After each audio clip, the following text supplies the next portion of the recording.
Donne-moi la forme qui te plaît, la forme que tu as choisie pour moi. Oh Seigneur, je veux la revêtir. Éternel de gloire, Seigneur, ce matin, je ne suis rien, je ne suis qu'un instrument que tu as utilisé et que tu vas utiliser durant tout ce moment. Père éternel de gloire, lorsque tu m'as appelé, j'étais jeune, tu m'as retiré de là où j'étais et je sais d'où je viens. C'est pourquoi ce matin, Seigneur, je suis reconnaissant et gratitude envers toi. Père, je m'humilie encore devant toi parce que c'est une grâce et c'est un honneur d'être là devant ce pupitre et de parler pour toi. Utilise-moi comme un canal, Seigneur, par qui tu voudras bénir quelqu'un ce matin. Je ne connais pas les problèmes qu'ils ont, je ne connais pas les situations qu'ils traversent, mais je sais que toi qui es là-haut, Seigneur, tu sais tout, tu vois tout et tu es la solution à tous nos problèmes. C'est pourquoi je te recommande cette parole, Seigneur, et je prie que les cœurs de tout un chacun, Seigneur, soient ouverts afin de recevoir cette parole qui viendra, Père éternel de gloire, produire du fruit dans leur vie. Au nom de Jésus, Amen. Amen. On va ouvrir nos Bibles. On va ouvrir nos Bibles dans Deutéronome chapitre 30, à partir du verset 9. Chapitre 30, verset 19. Deutéronome chapitre 30, verset 19, je lis au nom de Jésus. J'en prends aujourd'hui à témoin contre vous le ciel et la terre. J'ai mis devant toi la vie et la mort, la bénédiction et la malédiction. Choisis la vie afin que tu y vives, toi et ta postérité. Et ta postérité. Amen. Amen. Je relis, pour ceux qui n'étaient pas à la page. Deutéronome chapitre 30, verset 19, je lis au nom de Jésus. J'en prends aujourd'hui à témoin contre vous le ciel et la terre. J'ai mis devant toi la vie et la mort, la bénédiction et la malédiction. Choisis la vie afin que tu vives, toi et ta postérité. Amen. Amen. Ecclésiaste chapitre 9. Ecclésiaste chapitre 9, verset 11. Ecclésiaste chapitre 9, verset 11. Je lis au nom de Jésus. J'ai encore vu sur le soleil que la course n'est pas aux agiles, ni la guerre aux vaillants, ni le pain aux sages, ni la richesse aux intelligents, ni la faveur aux savants, car tout dépend pour eux du temps et des circonstances. Je vais relire encore une deuxième fois. Ecclésiaste chapitre 9, verset 11. Je lis au nom de Jésus. J'ai encore vu sur le soleil que la course n'est point aux agiles, ni la guerre aux vaillants, ni le pain aux sages, ni la richesse aux intelligents, ni la faveur aux savants, car tout dépend pour eux du temps et des circonstances. Amen. Amen. Amen. Nous allons parler aujourd'hui sur la continuité du message que nous avons déjà prêché. Lorsque le frère Melki avait prêché, il avait parlé du temple. Il avait dit en résumé que nous sommes le temple de Dieu. Nous sommes l'endroit idéal où réside le Saint-Esprit. Amen. Parce que lorsque Dieu nous a créés, il a fait en sorte que notre corps ne soit pas seulement un corps physique, mais aussi un corps spirituel. Si c'est un corps spirituel, c'est pour que l'esprit qui est esprit puisse demeurer en nous, puisse vivre en nous. Parce que c'est par l'esprit que Dieu nous parle, c'est par l'esprit que nous recevons des révélations. Amen. Le dimanche précédent, je n'étais pas, et maman avait prêché sur la voix, comment le Seigneur nous parle.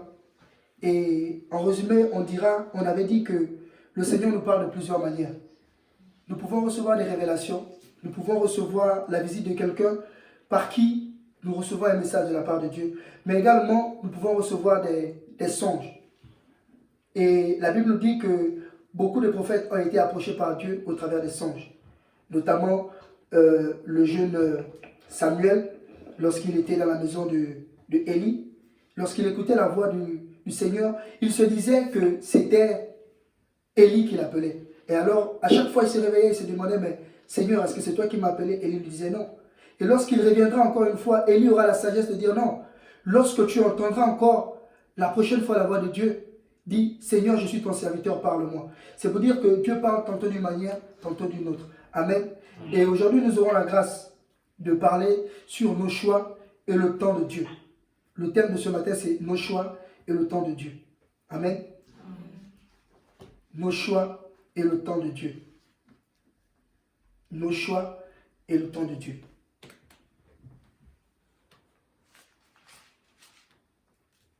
Dieu nous a fait la grâce ce matin. C'est un privilège d'être en vie. Lorsque tu te retournes, Tu prends les nouvelles au pays, on te dit telle ou telle personne est décédée. On te dit telle ou telle personne est en prison. On te dit telle ou telle personne a perdu le travail. Telle ou telle personne a fait une fausse couche. Mais ce matin, Dieu te fait la grâce d'être en vie. Non seulement tu es son temple, non seulement il te parle, mais aujourd'hui, il veut que tes choix soient en accord avec ses choix, lui, dans ta vie, mais selon le temps qu'il a fixé pour toi, pour l'accomplissement de tes projets. Si quelqu'un comprend quelque chose. Amen. Amen. Tu as des choix. Autant que nous sommes, on fait des choix dans nos vies. Autant que nous sommes, on fait des projets. Je ne connais pas une personne qui se lève le matin sans un but précis. Je ne connais pas une personne qui quitte son lit le matin sans une destination précise. Même les attardés mentaux, lorsqu'ils sortent quelque part, ils savent où ils vont. Parce que lorsque tu vas constater que tu as l'habitude de croiser ce malade mental, tu vas constater qu'il fait régulièrement le même trajet.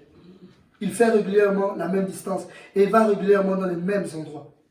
C'est parce que quelque part, il a programmé ça. Lui, peut-être, il ne le sait pas. Mais nous qui sommes autour de lui, on constate que généralement, il prend la même route. Généralement, il va dans la même destination. Amen. Amen. Et lorsque nous faisons des choix, lorsque nous faisons des projets pour notre vie, c'est pour que cela non seulement enregistre notre vie, cela amène du bonheur dans notre vie, mais pour que nos choix nous distinguent des autres. Généralement, les choix de quelqu'un dans la vie impactent ta destinée. Généralement, lorsque tu prends une décision dans ta vie, ça doit impacter ta destinée. C'est comme je disais le matin à quelqu'un lorsque je parlais pour une petite évangélisation. J'ai dit, si le diable ne te réclame pas, c'est que tu l'appartiens déjà. Amen. Est-ce que tu as compris quelque chose? Amen. J'ai dit, si le diable ne te réclame pas, c'est que tu l'appartiens déjà. Amen. Lorsqu'on prend la vie de Jésus-Christ, on a constaté que lorsque Jésus, avant même qu'il arrive au monde, il avait été persécuté. Il avait été persécuté tout simplement parce que le diable voulait qu'il appartienne. Lorsqu'on voit la Bible, à la fin de la vie de Moïse, on dit que Moïse, son corps avait été discuté. Son corps avait été discuté. Les ténèbres voulaient réclamer son corps, mais également Dieu voulait le ramener. Alors si quelque part tu constates que ta vie n'est pas persécutée, tes projets ne sont pas troublés, c'est que quelque part tu es déjà avec l'ennemi. Et ce matin, on va essayer de parler sur nos choix. Quel est le choix que tu as fait pour ta vie? Quel est le choix ou les projets que tu as établis pour ta vie? Comment tu perçois ta vie dans 5 ans? Comment tu perçois tes projets dans 10 ans? Où te vois-tu dans 10 ans? Quel est le chemin que tu vas emprunter pour arriver à ce projet? Amen. Amen. Quelle est la route que tu vas emprunter pour arriver à l'accomplissement de tes projets? Qui sera l'élément déclencheur de la réalisation de tes projets dans ta vie? En qui tu confies tes projets? Beaucoup de personnes aujourd'hui reposent leurs projets sur leur intelligence, sur un parent, sur une connaissance. Je n'ai pas le travail, je n'ai pas une situation stable. Alors je vais aller voir tel ou tel frère, tel ou tel parent. C'est régulier, c'est récurrent en Afrique. Lorsque tu as une personne, un tonton, un oncle, une tante qui est bien placée quelque part, automatiquement tu le vois comme un Dieu. Tu l'as élevé comme un Dieu de ta vie. Automatiquement, tu le vois comme le sauveur de ta vie. Ce qui fait que lorsqu'il perd le poste, ton poste aussi est en danger. Parce que ton poste a reposé sur la confiance que tu as mise sur ton oncle, sur ta tante ou sur ton parent. La Bible dit que nous sommes le temple de Dieu. Nous sommes le temple de Dieu, c'est-à-dire nous sommes le temple de l'Esprit de Dieu. Parce que Dieu est tellement grand que sa présence sur la terre anéantit la terre. Il tient le monde entre ses mains. Alors, c'est par son esprit, au travers de la mort de son Fils, qu'il nous a pénétrés, qu'il est entré en nous, afin de pouvoir mieux communiquer avec nous. Quelque part, si tu constates que dans ta vie, tes projets ne sont pas en accord avec la vision de Dieu, recommence là. Il n'est jamais interdit de recommencer. Ce n'est pas un péché de recommencer tout à zéro. Dès lors où tu constates que tes projets ne sont pas en accord avec Dieu, avec la vision de Dieu, avec les projets de Dieu pour ta vie, recommence là. Les hommes ont honte le plus souvent de revenir à zéro à cause du regard des autres. Dans la Bible, il y a un homme qu'on appelait Géasi. C'est le fils spirituel de Élisée. Petit-fils, on va dire, de Élie. Et lorsqu'on lit la parole, on constate que Élie était quelqu'un de oint de l'Éternel. Il était quelqu'un de rempli de la puissance. Et il a légué quelque chose à son fils, qui était Élisée. Et normalement, si Élisée a reçu de son père spirituel la double portion, Élisée, dans la logique, devait recevoir la triple portion. Mais la Bible dit qu'il était attiré par les choses du monde. La Bible dit qu'il était convoiteur. Il convoitait tout ce qui n'était pas à lui. Il a préféré privilégier le petit privilège du monde et abandonner la puissance que son père spirituel lui aurait laissée. Et généralement, les hommes, lorsqu'on constate que la voie de Dieu est difficile, on prend les raccourcis. Beaucoup de personnes, lorsqu'ils constatent que leur vie est en danger, lorsque la voie de Dieu devient difficile pour eux, ils font recours aux raccourcis. Il y a un chanteur ivoirien qui dit, si tu empruntes le chemin, je m'en fous, tu vas retrouver au village de Si je savais. Ceci pour dire que quelque part, on pense que nos choix sont les meilleurs. Parce que c'est ce que nous voulons. Dieu n'est pas contre tes choix. Dieu est contre le temps que tu prends pour consacrer dans tes choix, dans tes projets. Parce que lorsque un projet devient le centre de ta vie, il devient comme une idole pour toi. Et ça t'éloigne de Dieu. C'est pourquoi lorsque tu vas constater, on t'a appelé au travail, on a du mal à te rappeler. C'est que quelque part, tu as mis ça à cœur. La Bible dit, apportez, venez avec vos fardeaux, déposez-les à la croix. C'est Dieu qui décide quand, où, comment il décante ta situation. Alléluia. Amen. Ils sont nombreux à établir des projets. Ils sont nombreux à dire, je dois me marier cette fin d'année. Et lorsqu'il dit ça, ça devient pour lui une obsession. Et il oublie que celui qui établit tout projet, c'est Dieu. Je dis ceci, si tu constates que dans tes projets, Dieu n'a pas sa place, abandonne. Parce que tu cours vers une gloire éphémère. Même si tu te maries, même si ton mariage rassemble 10 000 personnes, dis-toi que c'est un mariage éphémère. Ça pourra faire 10 ans, 15 ans. Sache que la finition, c'est le divorce. Lorsque Dieu n'est pas dans un projet, lorsque Dieu n'est pas au centre d'un projet dans ta vie, c'est un échec. Même pour le travail, tu peux avoir le succès, tu peux avoir tout ce que tu peux avoir. Si Dieu n'est pas dedans, abandonne. Alléluia. Amen. Et je vais paraphraser l'exemple, ce que je dis par un exemple. On prend tous des bus, pour ceux qui prennent des bus. Dans les bus, il y a un homme qu'on appelle le chauffeur. Et il y a un appareil qu'on appelle le bus. Et il y a des individus qu'on appelle les passagers. Chaque passager a sa destination. Chaque passager sait où il s'arrête. Mais je ne peux pas m'arrêter tant que le bus ne s'arrête pas. Et pour que le bus s'arrête, il faut que le chauffeur décide de s'arrêter. Est-ce que quelqu'un a compris quelque chose? C'est-à-dire que celui qui impose la vitesse au bus, c'est le chauffeur. Ce n'est pas moi. Tu vas constater que ton arrêt est peut-être à 10 mètres, mais ta maison est à 200 mètres. Si l'arrêt n'est pas encore arrivé, même si j'ai dépassé ma maison, le bus ne s'arrête pas. Parce qu'il y a un arrêt précis pour que le bus s'arrête. Le bus ne s'arrête pas parce que ma maison c'est là. Le bus s'arrête parce que l'arrêt c'est là. C'est comme Dieu. Dieu, lorsqu'il amène des choses à l'accomplissement dans ta vie, il ne le fait pas parce que le voisin a déjà eu le mariage. Non, il le fait parce que dans ta vie, c'est le temps du mariage. Amen. Lorsque Dieu te donne le travail, il ne le donne pas parce que dans ta famille, tu es le seul qui ne travaillait pas. Il donne parce que c'est le temps de travailler. Amen.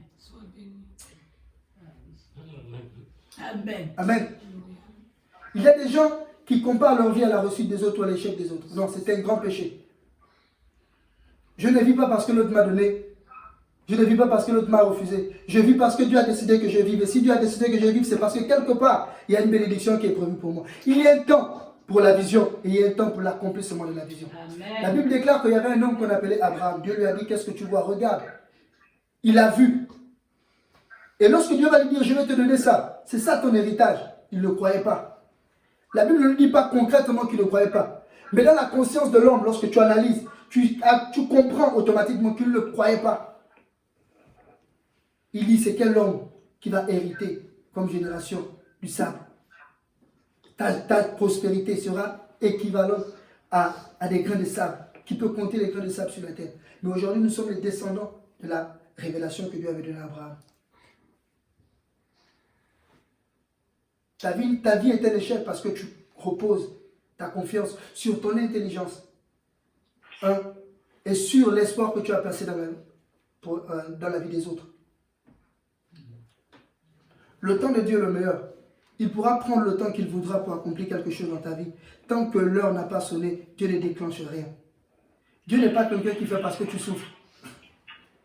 Dieu n'agit pas dans ta vie parce que tu souffres. Dieu ne réalise pas une promesse dans ta vie parce que tu souffres. Combien d'enfants meurent de faim? Combien de ministres gaspillent l'argent? Combien de riches? Ce que moi je peux manger, un riche donne cette nourriture à son chien. Mais où est Dieu? Ne voit-il pas que je souffre? C'est la question que beaucoup se posent. Mais non. Ce n'est pas parce que tu meurs de faim que Dieu doit te donner à manger. C'est faux. Si ce n'est pas le temps de la moisson, tu ne peux pas récolter. Même lorsqu'on fait un champ, on laboure, on prépare le champ, on balance les graines.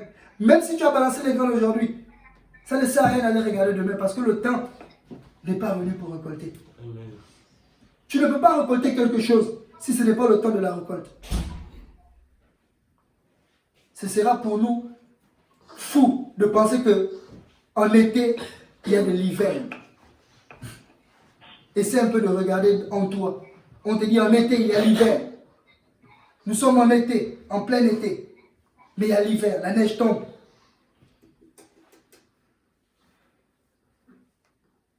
Chaque situation dépend de sa saison. Tant que tu n'es pas encore dans la saison, tu ne peux pas bénéficier des fruits de la saison. Amen. Il y a des fruits qui sont réservés pour une saison bien donnée. Amen. Il y a des périodes où tu dois souffrir. Et aujourd'hui, on ne souffre pas à cause du plan de Dieu, on souffre à cause de nos décisions. Aujourd'hui, on ne regrette pas à cause de la voie que nous avons choisi de servir Dieu, mais on regrette à cause de l'obstination pour nos choix. Dieu n'est pas celui-là qui dit une chose et puis la chose ne s'accomplit pas. Non, la Bible dit, il dit une chose et la chose arrive. Il l'ordonne. Il ordonne. Il donne un ordre à la chose. C'est lui qui donne la vie à ceux qui ne vivaient pas. Celui qui amène à l'existence ceux qui n'existaient pas. Tes choix sont physiques, mais rends-les spirituels. Pour les rendre spirituels, il faut que tes choix soient en accord avec la pensée de Dieu. Et pour que la pensée de Dieu t'habite, il faut que le Saint-Esprit t'habite. Et pour que le Saint-Esprit t'habite, il faut que ta demeure soit propre. Généralement, on pense que on prie Dieu parce qu'on jeûne, on loue, on l'adore. Non. Dieu ne regarde pas ce que tu fais à gauche, à droite. Sinon, il n'allait jamais demander à oser d'aller épouser une prostituée. C'est écrit dans la Bible. Dieu ne regarde pas qui t'entoure. Dieu ne regarde pas à qui tu dis bonjour chaque jour. Il regarde à ton mode de vie. En d'autres termes, il y a la vie physique, le bonjour de tout le monde, et il y a la vie spirituelle, la communion avec l'Esprit. Tant que tu n'es pas en communion avec l'Esprit, tu ne peux pas bénéficier de la bénédiction de Dieu. Parce que la bénédiction, avant qu'elle n'arrive physiquement, elle est d'abord spirituelle. Avant que tu ne jouisses de la bénédiction de manière physique, le travail, le mariage, les enfants et autres, c'est d'abord spirituel. Beaucoup ont reçu leur mariage en songe. Beaucoup ont reçu leur délivrance en songe. Beaucoup ont reçu le travail en songe. Beaucoup ont reçu leur appel en songe. Tant que tu n'es pas dans un domaine spirituel bien défini, le physique n'est que l'illusion. Tu vis comme si tu ne vivais pas. Est-ce que le diable ne bénit pas? Si, le diable bénit. Est-ce que le diable ne fait pas les miracles? Si, le diable fait les miracles. Mais comment vas-tu distinguer le miracle de Dieu dans ta vie à la bénédiction du diable? Parce que le diable aussi est béni, ne vous trompez pas. Le diable aussi est béni.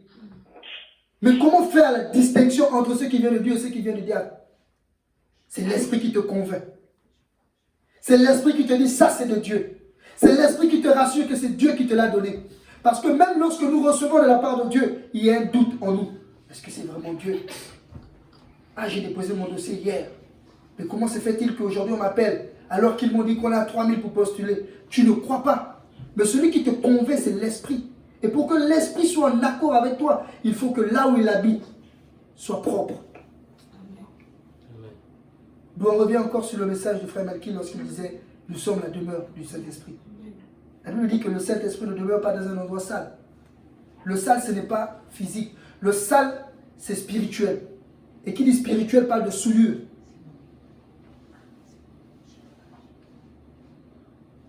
Amen. Amen. Lorsque notre âme, notre corps, notre esprit est souillé par tout ce qui vient de l'extérieur, l'esprit se sent étouffé. L'esprit se sent humilié, rabaissé.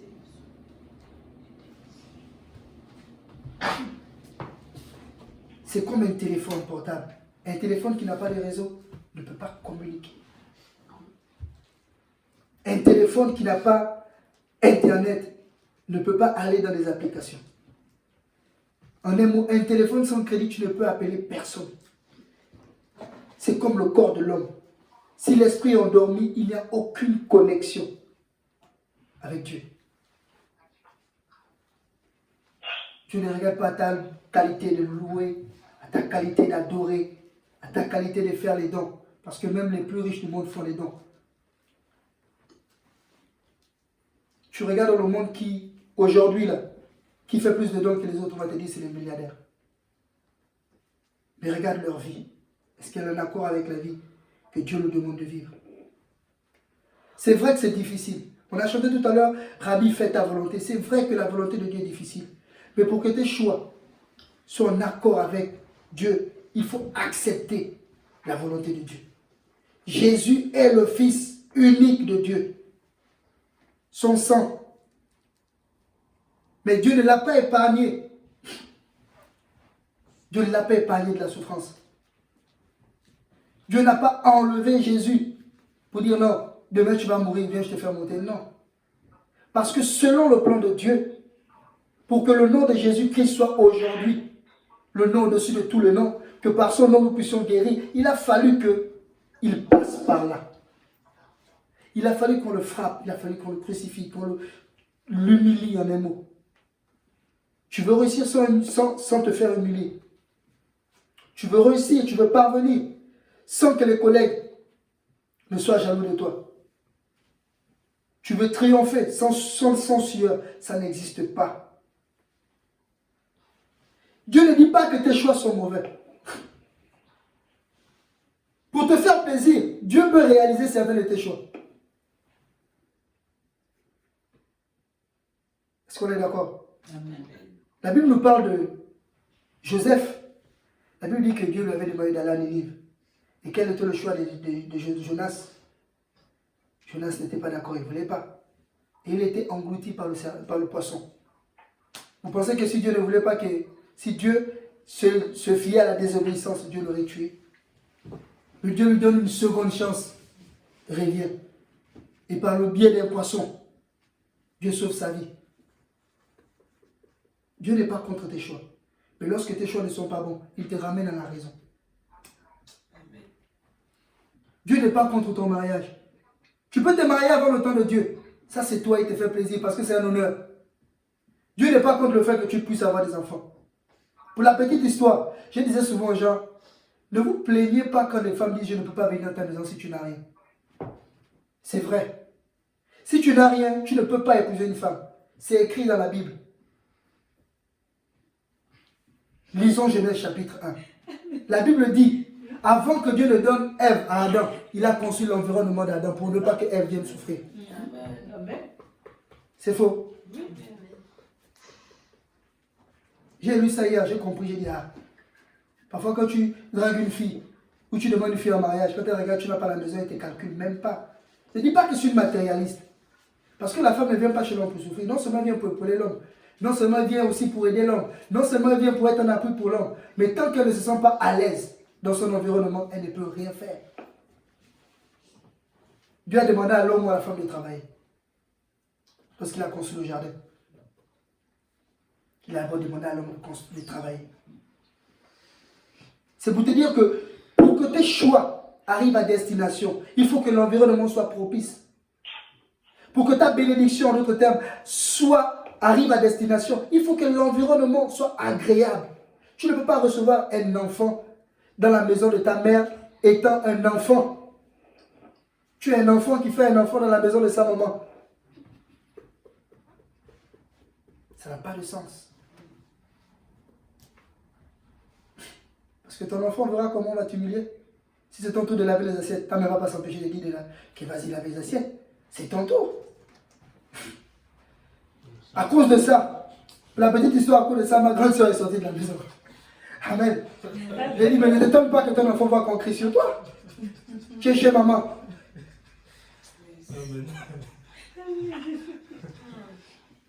Ça fait rire, mais c'est la vérité. Aujourd'hui, on refuse la vérité. Parce qu'on veut ce qui nous plaît. Ne cherchons pas à être toujours avec ceux qui nous disent que des bonnes choses sur nous. C'est des hypocrites. Le serpent était hypocrite. Voici pourquoi il a dit à Ève toutes ces belles choses. Et l'homme aime l'hypocrisie. Naturellement, l'homme aime l'hypocrisie. Dans sa nature propre, l'homme aime entendre des belles paroles.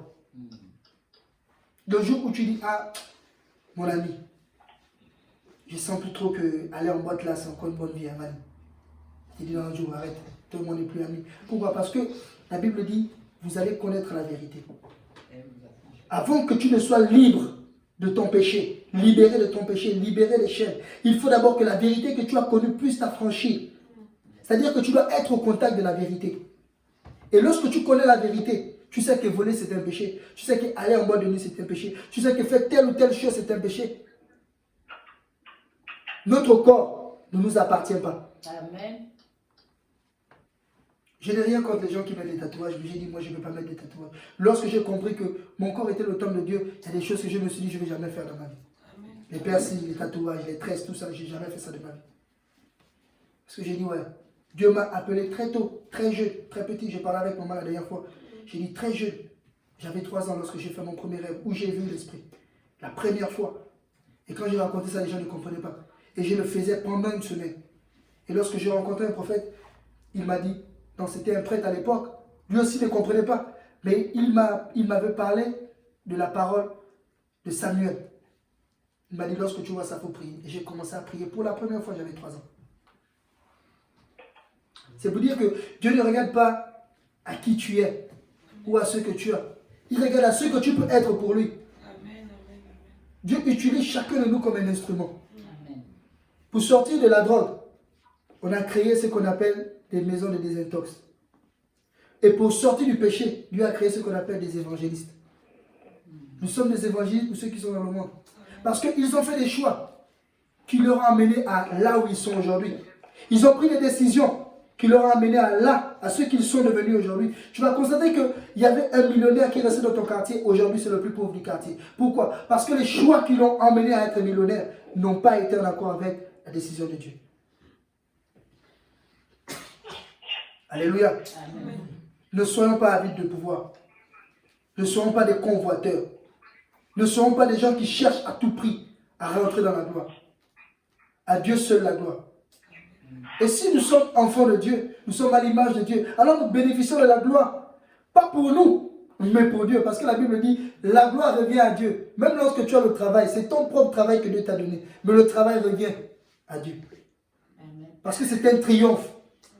Tu as été humilié dans ton quartier parce que tu n'es pas une mère féconde. Le jour où tu pousses ton premier enfant, ce n'est pas seulement ta joie ou la joie de ta famille. C'est la joie qui revient à Dieu. Amen. Parce qu'à partir de cet acte, à partir de cette bénédiction, il essuie tes larmes. Amen. Quels sont tes choix? Quel est le choix de ta vie? Quels sont les projets de ta vie pour cette année? D'abord pour cette année. Lorsque tu regardes tes choix, est-ce qu'ils sont en accord? Est-ce qu'ils répondent aux critères? Est-ce que tes choix répondent aux critères? Amen. Amen. C'est la même Bible qui dit que Dieu propose, Dieu dispose. On récite souvent les paroles bibliques. Dieu propose, dispose, le temps appartient à Dieu. Non, non. Mais le vrai problème, c'est qu'on ne mesure pas l'impact de ces paroles dans notre vie. Parce que lorsque je dis Dieu propose, l'homme propose, Dieu dispose, ça veut dire que ma proposition peut ne pas être agréée par Dieu. Mon choix peut ne pas être le choix de Dieu. Mais pourquoi lorsque Dieu dispose, ça me fâche? Pourquoi lorsque Dieu dit, avant de te marier, construis d'abord une maison, ça me fâche. Pourquoi Dieu dit, avant de faire un deuxième enfant, élève d'abord le premier enfant? Pourquoi? Alors que je récite, Dieu propose, l'homme dispose. C'est Ézéchias, c'est Salomon qui dit, il n'y a rien de nouveau sur le soleil. Il n'y a rien de nouveau. La vie que tu mènes avant, toi, avec quelqu'un qui vivait comme ça. La pauvre dit les conséquences corrigent mieux que les conseils. Mais qui te conseille? C'est le sage qui te conseille. C'est quelqu'un qui a déjà vécu, qui est passé par là, qui te dit, ce que tu fais, c'est pas bon, laisse tomber. Le mot sagesse n'est pas là pour décorer la Bible. Les apôtres étaient considérés comme des sages, mais lorsqu'on regarde l'âge des apôtres, il y avait plus vieux qu'eux à cette époque. Pourquoi? Parce qu'ils avaient reçu la sagesse divine. Et la sagesse divine, ça nous habite par l'esprit. Lorsque Jésus était là, il raisonnait en fonction de la pensée de Jésus. Amen. Est-ce que vous comprenez ce que je dis? Lorsque Jésus était là, il ne pouvait raisonner qu'en fonction de la pensée de Jésus parce que c'est par les enseignements que Jésus donnait qu'il raisonnait.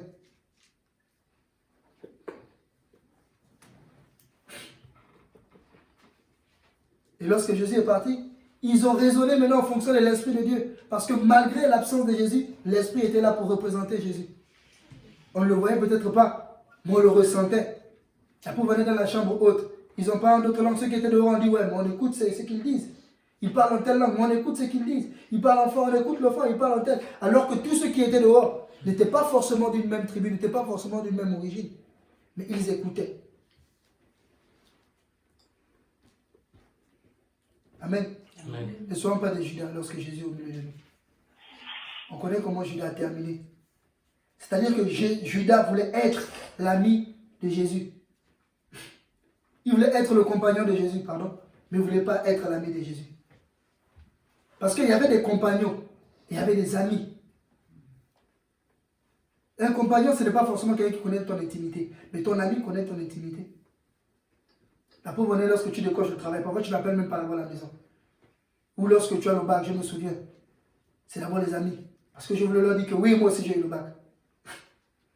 Tu oublies même la famille. Parfois ton ami, c'est celui-là qui passe même avant ta famille. La preuve en est, on est venu appeler Jésus, on a dit, ta mère et ton frère t'appellent. Il répond comment? Il dit, qui est ma mère? Qui sont mes frères? Il présente, il dit, voici mes frères, voici ma mère. Parce qu'il a mis ses amis au devant, il a mis sa famille derrière. C'est pour dire que lorsque tu décides de suivre Dieu, tes choix ne sont plus tes choix. C'est toi qui choisis, mais c'est Dieu qui décide qu'est-ce qui vient avant.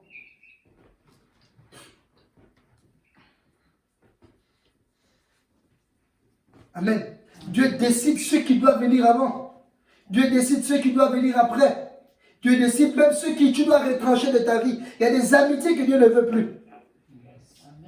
Il y a des gens que Dieu ne veut, même dans ta propre famille, Dieu dit je ne veux plus. Ce sont tes propres parents, ton propre frère de sang, mais Dieu dit je ne veux plus. Ça ne veut pas dire que Dieu n'aime pas ta famille, mais il sait que l'homme là, la fille là, le monsieur là, dans ta vie, ça bouleverse ta destinée. Tu as constaté qu'il y a des familles qui sont divisées, pas parce qu'ils le veulent, mais parce que Dieu en a décidé ainsi. Qui peut dire que dans sa famille, il y a des hypocrites, il y a des sorciers, même si réellement il y a des sorciers. Qui peut dire que sa maman est mauvaise. Qui peut dire que son papa c'est le plus mauvais papa du monde. Même lorsque tu le vois, même lorsque tu le ressens. Mais il suffit d'une situation. Tu ne le dis peut-être pas, mais Dieu t'a montré que cette personne-là te veut du mal. Alors c'est par toi. Je me souviens encore lorsque je marchais avec les amis, j'étais en troisième, la première fois de ma vie que j'ai touché des substances illicites, le chanvre et autres, j'étais en troisième. À la maison, j'ai toujours été quelqu'un plus grand que mon âge, sage, parfois même plus que mes grands frères, mes grandes sœurs. J'étais quelqu'un qui, lorsqu'il y avait la réunion, on m'écoutait. Et pourtant, très petit, on me donnait la parole. Et lorsque je partais à la maison, j'étais l'enfant sage. Lorsque je venais à l'école, j'étais l'élève le plus bandit de l'école. J'ai dit bandit, je ne tuais pas, mais le désordre que je faisais, même le proviseur était au courant. Et quand je rentre à la maison, je suis sage. Il y a des chrétiens comme ça lorsqu'ils sortent de l'église, qui sont pires que le diable. Le diable s'assoit, il regarde. Il dit voilà mon disciple. Mais quand il est au milieu des chrétiens, il se comporte. Mais tu ne te mens pas. Tu ne mens pas à Dieu. Tu ne mens pas à tes frères que tu as laissés à l'église. Tu te mens à toi-même. Parce que la Bible dit, il viendra un jour où nous serons jugés à cause de nos actes. Tu veux fumer? Fume. Tu veux boire? Fume. Ma mère me disait ça. Je pars à l'église aujourd'hui. Au début, elle me disait, tu ne viens pas à l'église, tu ne manges pas. Je vous dis la vérité. Tu ne pars pas à l'église, tu ne manges pas ma nourriture. Parce que c'est mon Dieu que je vais prier là qui m'a béni. Débrouille-toi. Tu es obligé de te lever le matin. Tu es obligé de te lever. Ma mère arrêtait de nous frapper très tôt. Hein. Et elle ne nous frappait pas parce qu'on était peut-être pas bête à l'école, non. Elle nous frappait parce qu'on était têtus, turbulents. Tout le quartier parlait de nous. C'est vrai qu'on était des enfants servis à poli, mais on pouvait jouer de 6h à 23h sans se fatiguer. Et ça l'énervait parce qu'il y avait des tâches à faire à la maison. Ou parfois tu fais la vaisselle, tu laisses de l'huile parce que tu as envie d'aller jouer. Il y a des chrétiens comme ça, qui sont chrétiens de nom, mais pas d'esprit. Mais si tu es chrétien de nom, Dieu ne te calcule pas. Parce que le monde appartient aux hommes. Le monde appartient aux hommes. Le monde là, c'est pour les hommes. C'est pour les vivants. La Bible dit, tu es dans ce monde. Mais tu n'appartiens pas à ce monde. Dieu ne parle pas à ton corps lorsqu'il dit ça. Il parle à ton esprit parce qu'il a convaincu ton esprit que ce n'est pas ton monde. Lorsque Dieu devait envoyer les plaies en Égypte, il a dit quoi? Il a dit, il faut oindre les linteaux de vos portes. C'était un signe. C'était un signe. C'était un signe pour distinguer les enfants de Dieu. Et en tant qu'enfant de Dieu, tu as reçu un signe qui te distingue des autres. Avant, je pensais que les bandits n'avaient pas le Saint-Esprit. Les tueurs n'avaient pas le Saint-Esprit. Ils en ont, quand j'ai lu la Bible. Mais sauf que leur esprit est endormi à cause de ce qu'ils font. Ton esprit ne peut pas être connecté à Dieu si ton corps est rempli de péché. La Bible dit, tous ont péché et ont été privés de la gloire de Dieu. Ce n'est pas notre raisonnement. Ce n'est pas notre raisonnement qui nous empêche de recevoir des bénédictions. C'est notre péché. C'est parce que nous péchons que nous sommes privés de certains privilèges. Au quartier, les gens vont te dire, nous sommes tous enfants de Dieu. Non, nous ne sommes pas tous enfants de Dieu. Nous sommes tous créatures de Dieu. Parce que la Bible dit, à ceux qui l'ont reçu. À ceux qui l'ont reçu. À ceux qui ont reçu non seulement la parole, l'esprit, ceux qui ont reçu la bonne nouvelle. C'est cela qu'on appelle enfants de Dieu. J'ai eu plusieurs fois des débats comme ça au lycée. Oui, nous tous sommes des chrétiens. Oui, nous tous. J'ai dit non. Ne confonds pas chrétien. Ne confonds pas ce que tu dis. Nous sommes tous des chrétiens, oui, parce qu'on croit à quelque chose. Chrétien, croyance, divinité, mais nous ne sommes pas tous des enfants de Dieu. Si tu ne portes pas le nom de ton Père, il serait difficile pour quelqu'un qui vient d'ailleurs de te reconnaître. Même quand bien même tu es l'enfant propre, légitime de ton Père. Pourquoi aujourd'hui on impose les noms des pères et des mères ou je ne sais pas qui dans la naissance de l'enfant? C'est pour distinguer. Tu vas constater qu'il y a des enfants qui ont le même premier nom, le même deuxième nom. On différencie au niveau des prénoms. On dit souvent, on a le même nom, mais on n'a pas le même prénom. On est peut-être tous créatures de Dieu, parce qu'il y a Dieu dedans. Oui, mais moi je suis enfant de Dieu, parce que j'ai accepté. On n'accepte pas seulement Dieu parce que Dieu nous bénit. On accepte aussi Dieu parce que Dieu nous demande d'abandonner certains choix. Ce qui conditionne ta vie, c'est les choix que tu t'imposes. Ce qui te permet d'avancer avec Dieu, c'est la conformité de tes choix avec le plan de Dieu. Ce qui fait qu'entre toi et les autres du monde, c'est-à-dire ceux qui ne connaissent pas Dieu, il y a une différence. C'est parce que toi, tu as la foi. Hier encore, je disais au téléphone, je disais, la foi, on va considérer la foi comme une unité de mesure de la vie du chrétien. Je m'explique. La foi est comme une unité de mesure de la vie du chrétien. Ça veut tout simplement dire que c'est par la foi qu'on distingue qui a une relation intime avec Dieu et qui n'en a pas. Jésus parlait en parabole. Toute la vie de Jésus, c'était des paraboles. Mais combien ont compris les paraboles?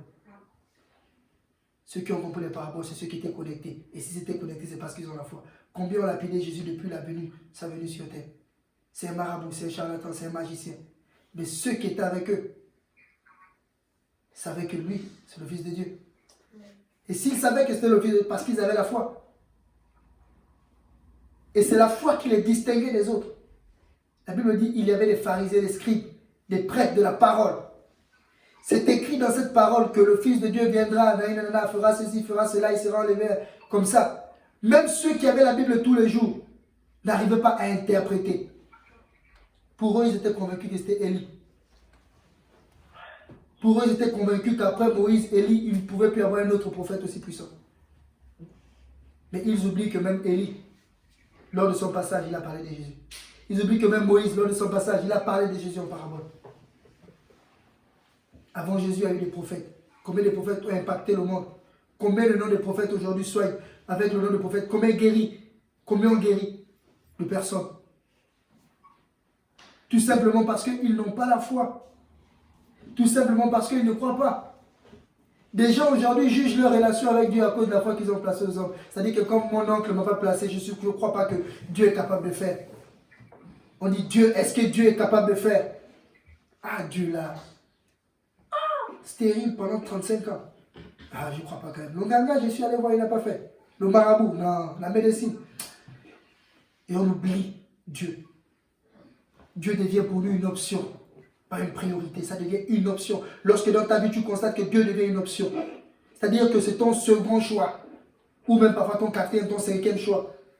C'est qu'il y a un problème. Ta vie chrétienne est en danger. Dieu doit être une priorité pour nous. Et qui dit priorité, ne dit pas seulement parce que Dieu nous a bénis, mais durant notre marche. Si je fais ça, comment l'esprit doit se sentir? Comme disait le frère Melki. Si je fais comme ça, comment l'esprit en moi va se sentir? Est-ce que Dieu va me parler cette nuit parce que j'ai dormi ivre? Les gens disent, oui, vous êtes interdit de boire l'alcool. Oui, mais Abraham ou Noé a bu. Je dis, n'interprétons pas les paroles. Ne nous résumons pas au fait que Dieu a transformé l'eau en vin pour justifier notre envie de boire. Amen. Amen. Ne justifie pas ton péché. Ne justifie pas ta situation de pécheur. Parce que dans la Bible, tu as vu, Dieu agit dans la vie de quelqu'un en fonction de certaines circonstances. Les circonstances de ta vie ne sont pas les mêmes que celles de ton voisin. Amen. Dieu a dit à Noé, je vais faire tomber le déluge. Mais Dieu ne pouvait pas faire tomber le déluge tant que l'arche n'avait pas été construite. La circonstance. Il fallait bien que l'arche soit construite pour que le déluge tombe. Amen. Lorsqu'on a, je crois que c'est Sarai, non? La femme de, non pas d'Abraham, la femme de Isaac. On lui a dit, tu vas enfanter deux enfants. Voilà, Rebecca. Tu vas enfanter deux enfants, mais parmi les deux, il y a un. Il y a un qui sera au-dessus de l'autre. C'est à partir d'un simple jeu avec son grand frère que le grand frère a vendu son droit d'aînesse. Première distinction. Dieu avait déjà distingué que voici celui que j'ai choisi. Amen. Deuxièmement, le plat préféré de leur père. Seule la mère savait. Seule la mère savait. Les gens disaient, oui, Isaac c'est un paresseux, oui, il est toujours là, nous les femmes, papa, il est là. Mais ils ne savaient pas que c'était le plan de Dieu. Parce que lorsqu'on lit la Bible après, la vie d'Isaac a été comment? Ça n'a pas été un fleuve tranquille. Si tu compares ta vie en fonction de ton départ, ton arrivée ressemblera à ton départ. Est-ce que quelqu'un a compris quelque chose? C'est-à-dire que si ton départ, tu compares ta vie en fonction de ton départ, ton arrivée ressemble à ton départ. Parce que tu vas courir en te disant, ah, j'ai eu un mauvais départ. J'ai eu un mauvais départ. J'ai eu un mauvais départ. Et lorsque tu arrives, tu as une mauvaise arrivée. Mais si dès lors où ton départ a été mauvais, tu t'appuies sur Christ pour arriver là où Dieu veut t'amener, tu auras forcément, obligatoirement, une arrivée glorieuse. C'est la NES, non? C'est la NES qu'on avait laissée à la sortie de la ville. Personne n'avait son temps. Personne ne la calculait. Personne ne prêtait attention à elle. Mais il a suffi que Jésus fasse son entrée dans cette ville. Il a dit, détachez-le, amenez-le moi. J'ai besoin de cette ânesse pour que cette ânesse revienne dans cette ville avec les honneurs qu'elle mérite. Les autres ânesses étaient là. Les chevaux étaient là. Les moutons étaient là. Ils ont dit, ouais, mais on l'a rejeté. Aujourd'hui, regarde comment elle rentre dans la ville. C'est pour vous dire que ta vie de maintenant, si tu constates qu'aujourd'hui tu es dans une certaine situation, une certaine position, c'est à cause des choix que tu as fait dans le passé. Tes choix conditionnent ta destinée. Si tu fais des bons choix, ta destinée est bonne. Amen. Quand bien même ta destinée peut être bonne, mais les choix de départ peuvent être mauvais. Où étions-nous il y a 20 ans en arrière? Certains étaient des braqueurs, certains étaient des bruitistes, étaient des charlatans et autres. Mais aujourd'hui, tu n'es plus la même personne. Lorsqu'on va dire en 2020, est-ce que lorsque tu constates ton janvier 2020 est pareil que ton janvier 2018? Tu vas dire non. Peut-être en janvier 2018, tu as perdu un parent. Mais dès lors où une situation nouvelle apparaît dans ta vie, bénis Dieu. Qu'elle soit bonne ou mauvaise, c'est les choix de Dieu. Ce matin, le message que nous voulons transmettre ce matin, que l'Esprit veut transmettre ce matin, c'est tes choix ne sont pas mauvais. Mais il faut que tes choix épousent les choix de Dieu. Il faut que tes choix soient en accord avec les choix de Dieu. Il faut que tes choix soient en concordance avec les choix de Dieu. Afin que selon le temps que Dieu a fixé pour toi, tu rentres dans la destinée que Dieu avait prévue pour toi. Personne n'est né mauvais. Je ne connais pas quelqu'un qui vient au monde, il dit je dois être mauvais. Le diable lui-même il n'est pas né mauvais. Dieu n'a pas créé le diable mauvais. Même le diable qui est destiné pour faire le mal, il a été bon un jour. Pourquoi c'est nous qui allons être mauvais tous les jours?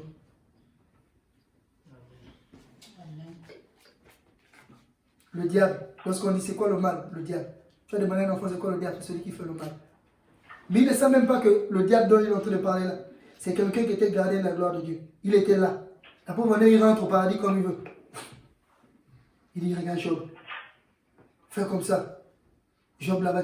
Même nous, pendant que nous sommes en train de parler, peut-être même il est là-bas, on te dit que, le petit qui parle là-bas, peut-être qu'il ne même pas dans la vérité. Va, je vais faire un truc pour lui. Le diable, il a l'accès. Peut-être même nous, on n'arrive pas à être. Il a déjà été une fois. Alors on constate que quelque part, si nous sommes mauvais, c'est à cause de nos choix.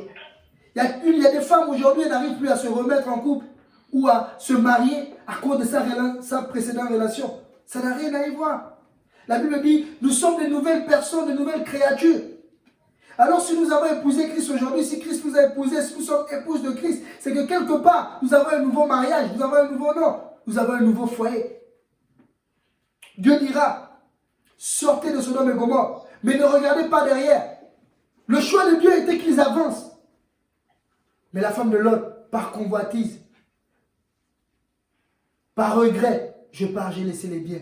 Et lorsqu'elle s'est retournée, la Bible dit, elle a été transformée en statue de sel sur le champ. À chaque fois que tu regardes derrière à cause d'un mauvais choix, à cause d'une situation, à cause d'un problème, à cause d'un projet qui n'a pas réussi ou qui a réussi, pense à la femme de Lot. Si Dieu pouvait nous transformer en statue de sel à chaque fois que nous retournons derrière, il y aurait peut-être 2 ou 3 personnes qui allaient rester. Même certains grands pasteurs de ce monde, beaucoup se reposent sur le succès des temps passés. Moi, lorsque je prêchais, il y avait 10 000 personnes, 20 000 personnes. Aujourd'hui, je prêche à 3, 4, 5 personnes. Non. Encore une fois, tes choix ne sont pas mauvais. Mais c'est celui qui décide. C'est celui-là qui décide. C'est Dieu. Il y a un temps pour les projets. Il y a un temps pour la réalisation de tes projets. Et c'est justement le temps de la réalisation de tes projets que tu dois accepter. En conclusion, lorsque Dieu appelle quelqu'un, il établit quelqu'un, il sait ce dont tu as besoin. Ce n'est pas nous qui informons à Dieu que nous souffrons. Ce n'est pas toi qui dis, Seigneur, regarde, je souffre. Seigneur, je n'ai pas à manger. Ce n'est pas toi qui dis à Dieu, Seigneur, ma vie ne va pas. Ce n'est pas nous qui disons à Dieu, Seigneur, mon mari m'a encore quitté. Ce n'est pas toi qui dis, ce n'est pas nous qui disons à Dieu, Seigneur, ma femme est infidèle. Dieu le sait. Mais Dieu est quelqu'un qui fait les choses selon les priorités. Dieu fait les choses selon les priorités. Ce qui l'amène à l'accomplissement de ta vie, c'est parce que c'était une priorité pour toi. Avant de savoir d'abord quelles sont tes priorités, cherche à savoir quelles sont les priorités de Dieu pour ta vie. Ta destinée est tracée. Ta destinée, elle est tracée. Tu n'inventes rien. Tu n'inventes rien. Même ceux qui aujourd'hui, qui sombrent aujourd'hui dans la délinquance et autres, ta destinée est tracée. Si on n'allait pas voir des trafiquants de drogue, des tueurs se convertir à Dieu, ta destinée est déjà tracée. Sache seulement que lorsque tu fais quelque chose de mauvais, le plan de Dieu pour ta vie retarde. Lorsque tu prends des mauvais choix, le plan de Dieu pour ta vie retarde. Prenez exemple Moïse. Il a subi combien de fois la colère de Dieu des 40 ans? Combien de fois? C'était même une grâce qu'à l'époque, là, il vivait même 200, 300 ans. 40 ans dans le désert. 40 ans à cause de ceci. 40 ans à cause de cela. Tout simplement parce que les choix n'étaient pas les bons. Tout simplement parce que le temps n'était pas le meilleur. Il y a les temps et les circonstances. C'est la circonstance qui permet à la bénédiction d'arriver. Si tu n'es pas dans la... Tu peux être dans les temps. On a dit 2019, c'est ton temps de gloire. Mais on n'a pas dit janvier 2019. On n'a pas dit décembre 2019. On a dit 2019. Amen. Amen. Tu es dans le temps de quelque chose. Je le sais, tu le sais. Et Dieu le sait. Mais il manque la circonstance pour amener la bénédiction.